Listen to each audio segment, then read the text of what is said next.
Alright, so picture this. You've been saving up for weeks. Your heart's racing as your screen fills with the swirling lights as you pull for the newest character. 1 pull, 2 pull, 10 pulls. Boom! You lost the 50-50. That rush we get when we're playing a gacha game, I'm pretty sure that's why millions of people worldwide are playing gacha games. But today I wanted to talk about why. Are we all just suckers for these digital slot machines with anime waifus and husbandos? Or is there more to it?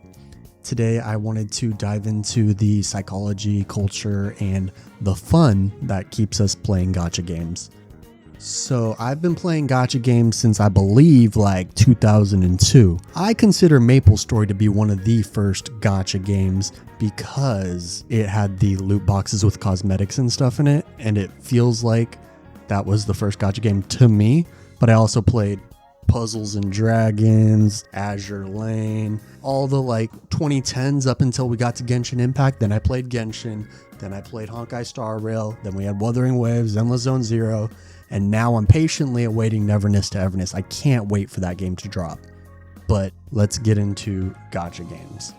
So gacha mechanics feel like they're straight out of a psychologist's playbook. It's built on variable ratio reinforcement, the same system that makes slot machines irresistible. You never know when the next pull will hit big, so you just keep going one more, unless you're free to play, in which case you're saving until you have to spend it for that one character that you need. But this unpredictability of whether or not we're going to hit that character we want floods our brain with that feel-good dopamine, and that turns anticipation into addiction.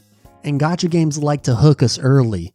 Early on, we've got tons of free currency coming in. They're giving us 10 pull after 10 pull, and you got that 1 to 2% chance at your 5-star waifu or husbando. And odds are you're going to get somebody that you want early in the game because they flood us with that income early on. But then eventually that income dries up, and we gotta look to our credit cards, and that's what they want. They want to get us hooked with that free currency so that we come in with our big money. But beyond that rush of pulling for characters, it's like the game feeds on our collector's instinct. I feel like humans love to collect stuff. Like back in the day, collecting coins or stamps, Pokemon cards, Yu-Gi-Oh cards, Beanie Babies. Gacha is just that, but on my phone, you know what I mean?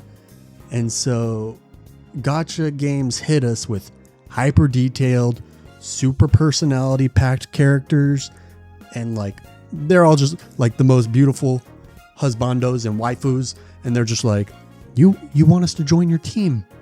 Not only do we look great, but we're gonna make your team way stronger so you could get to the end game. And then that hits us with the fear of missing out, the FOMO. And it's okay, if I don't get this character now, odds are I'm not going to get it 6 months to a year from now when we have a rerun. And if I don't get this character who's going to be a meta character, then I'm not going to be able to complete the end game, and I won't get all the currency from the end game. But then the currency from the end game is barely enough to it's nowhere near enough to even warrant spending sometimes $100, $200, $300 to unlock the character in the first place.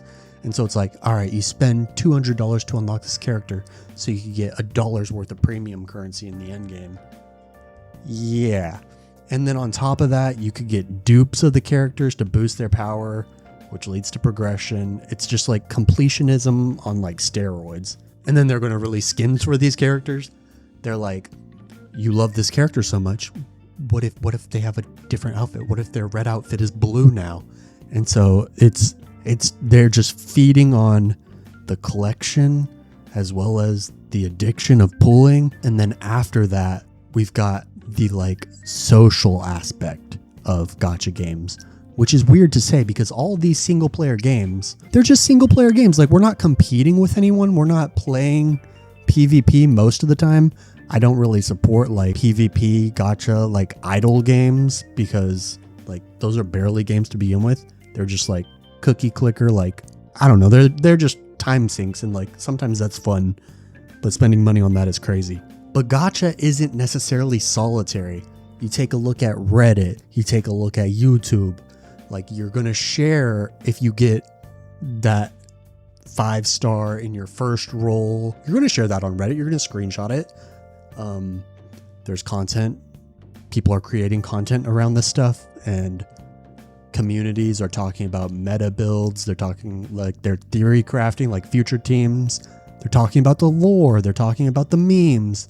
And while there's the free-to-play players, there's the low-spending dolphins and the big-spending whales. Like, we all coexist and we celebrate the wins together, and that is the social part of the games. While we may not get the social part in-game, we get it out of the game, and everybody wants to feel a part of a community. And then if a game is implementing any kind of like co-op or events, then that's just like the icing on the cake. Like if you've got raid bosses with friends or any kind of global leaderboards to measure how well you're doing in the game, like that's just like icing on the cake. And so like in our lonely internet world, the like gacha communities, if you're a part of them, they feel like a little family, you know? That's what I'm trying to make happen here. Like join my little family. But then there is the free to play part of it, which I kind of touched on earlier. Like you could be free to play, you could spend some money, but you can play these games for free. If you look at Genshin Impact, Wuthering Waves, Zenless Zone Zero, Honkai Star Rail, Arc Knights is out now, Neverness to Everness is coming soon. Like these are free games at the end of the day. And if you were to play them with just the free to play teams, you get almost the same experience as people who are buying every single character and spending thousands of dollars. Like you don't get the same exact gameplay experience. The game might be a little bit more challenging, which is kind of good because then you get more time out of it. But while these games may be like pay to win because you get stronger characters if you pay money and you're bad with your like premium currency, at the end of the day, it's still like a high quality free game. You can enjoy the story from start to finish for free. You can enjoy decent characters, free to play characters, plus you get currency to unlock the premium characters.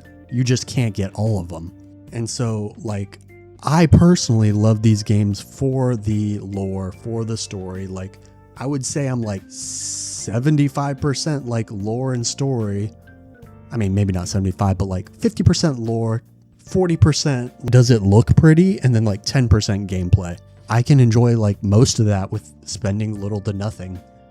You can just spend $5 on a battle pass or whatever and get like a lot of resources from that. But I think you get like damn near AAA quality in today's day and age, better than AAA quality for free. But there is the darker side of gacha games, the shadow realm of gacha games, and that's the addiction and the spending traps.